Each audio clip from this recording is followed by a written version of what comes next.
game is right here, isn't it? Yeah, this is a great stroke. I mean, you don't see that many players come out and look completely orthodox with a normal grip, a conventional grip, and just a tremendous setup.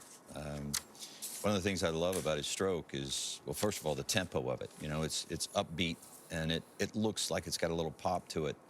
That's certainly consistent with most of the great putters of all time. You go back and watch video of Jack Nicklaus, and you'll see that Jack, you know, especially when he would rehearse, he would just take this sort of, you know, abrupt practice stroke, but no follow through. And there wasn't a whole lot of follow through to many of his, you know, most famous putts. There was a little bit of pop to it, certainly a little bit of pop to Crenshaw's stroke, Faxon's stroke.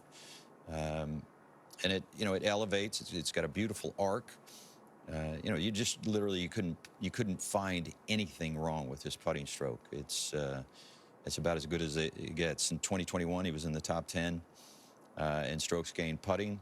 The year before, he was 30th when he was still trying to find his way on the PGA Tour. He's made marked improvements in his iron play and most recently in his short game, and that's why you see the graphic that popped up before we saw him. And his worst finish in 4 starts this year with a win is 14th. So he's doing everything right. He's leading the tour in strokes gained tee to green.